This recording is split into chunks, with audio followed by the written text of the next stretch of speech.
Hi fellow book lovers, this is another disabled author information video, and on this one the last one I spoke about writing our books, getting what we want to do written and getting it out there, the tools I use to help facilitate that. And in this one I'm going to talk about AIs. Now I know that's a bit of a controversial topic at the moment, but for those of us that are disabled, this could be amazing. This could be a game changer for us. It really could help. I've tested it out on a few things, and I don't think it's there when it comes to writing books for us, and I don't think we should use it that way, really, anyway. Collaborations with the AI, I agree with mostly, and I agree with it correcting and being an editor for works we've already written. So putting our works in and asking it to edit it for us and correct things, especially if you're a person like me that uses dictation, you're going to get errors in that dictation. And then if you go and use it on that, then I think it's a good way to work it. There are a lot of issues with new technology like this. Really revolutionary technologies like this cause a lot of issues, cause a lot of ripples in society, and they will create opportunities for people, but they will also cause issues for a lot of people as well. A lot of people will disagree with using this stuff, a lot of people will agree with using this stuff. It's varied, but if you're disabled, please think about it. Please think about trying to use this. It might help you.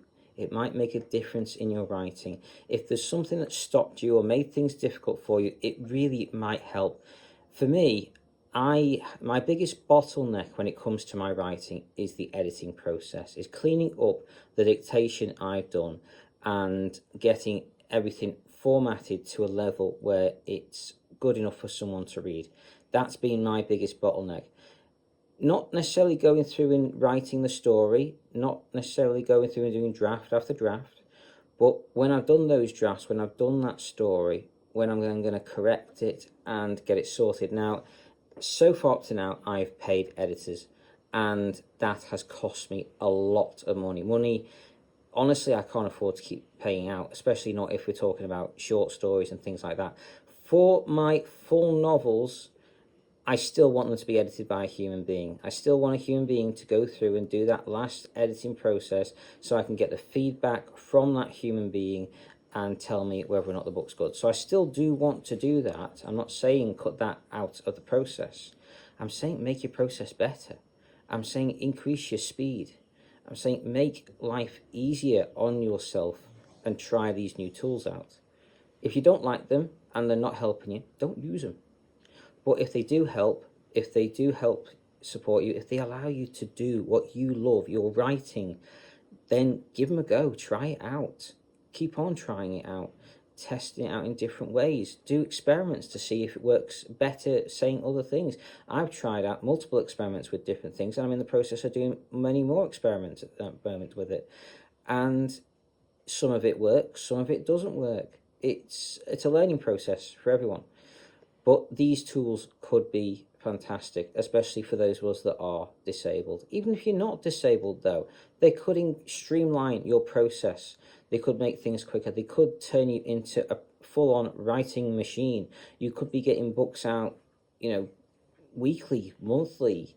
If you've been getting books out once every 6 months, a year, 2 years, it may streamline the process for you. It depends on where your bottlenecks are, where your difficulties are, and how this technology can help you. It might not be able to help you. You might be having problems in other places.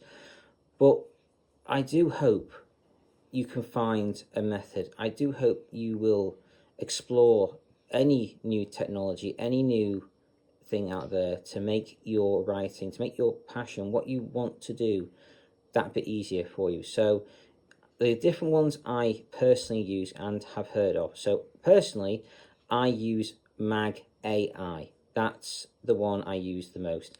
It has a picture capability on it as well, which I've tried testing out because I can't see, I'm blind. I describe to it what I want.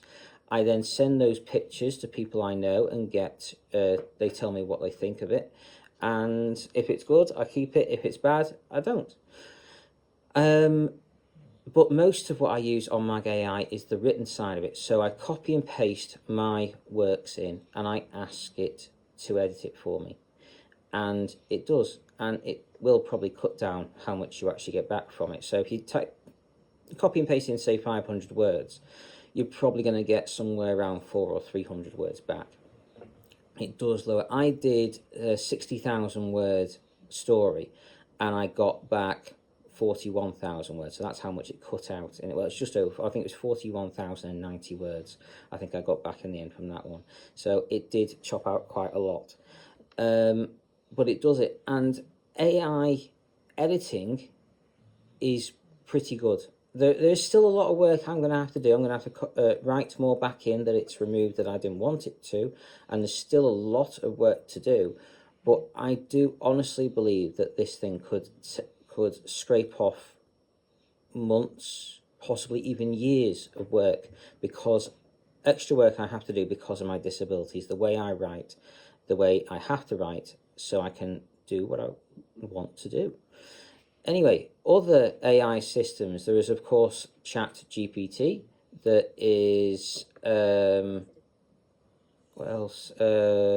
For the editing side of things, which I can't do because a lot of it is quite visual, Pro Writing Aid, I believe, is very good. I've tried to use it, but if you're blind, you're probably best just staying away from that one because it's not the easiest for a blind person to use.